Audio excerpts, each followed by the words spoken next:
if you want abs, just work out your legs. Legs is the biggest muscle you have in your body, so you spend more energy, so it makes all sense. It's all connected. Today was legs and abs. So we start with the legs, we ended up with the abs. We start with the legs, it's like, how can I say, it's a warm-up for the abs. Because when you're doing legs, you're using your abs as well. So at the end, you train your abs. So it's a legs, abs workout, legs, abs session. Abs, we did like a superset, a non-stop set. It's kind of a sequence that I do it. So I work my abs inside out. I start with my transverse, I go for my obliques and my rectus abdominalis. So this is the way I work my abs inside, out. I start with planks to do that. We can do that different types of planks, but the one that I use is called the Superman plank. So it gives you more instability. So it forces you to work more your core, forces you to work more your transverse.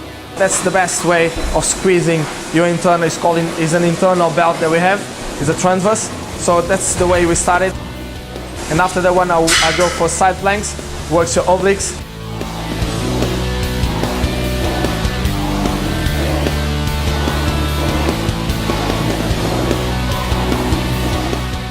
After I still with the isometric training, isometric share on the floor, and afterwards I start to work my obliques. Obliques, there is different types of exercise, twisting,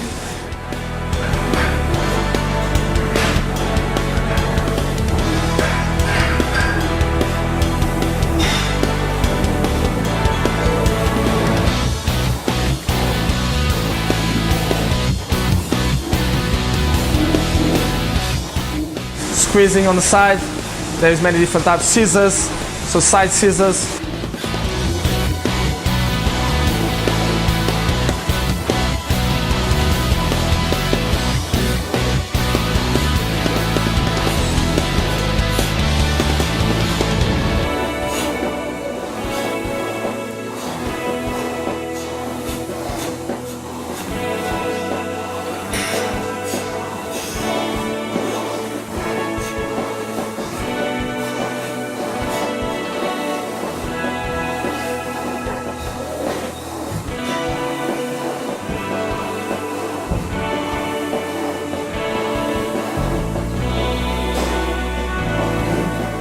Then we finish with classic crunches. So I want to go to failure, so I push myself to the limit at the end for crunches.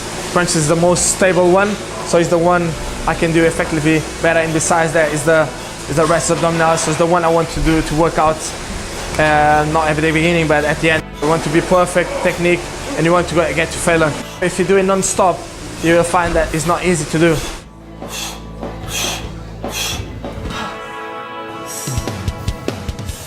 For me, this one works well. I do train my abs with weights as well, but for me the most effective one so far, the one that I've been using more, is this type of non-stop circuit, non-stop circuit.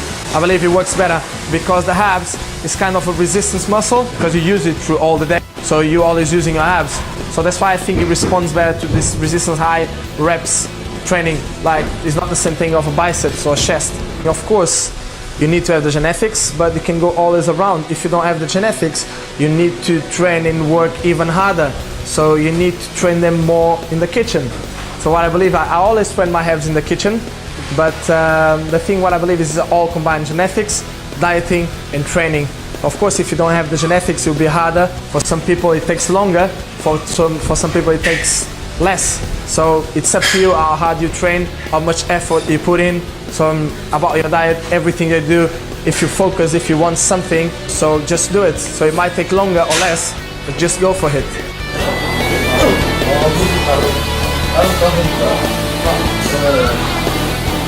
The training that we've done today, of course it can make a difference. Of course, it's not only the diet.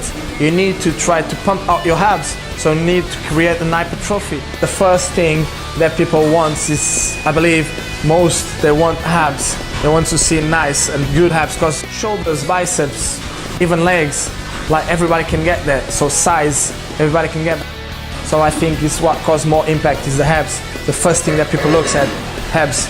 I think middle section is the first one you look at.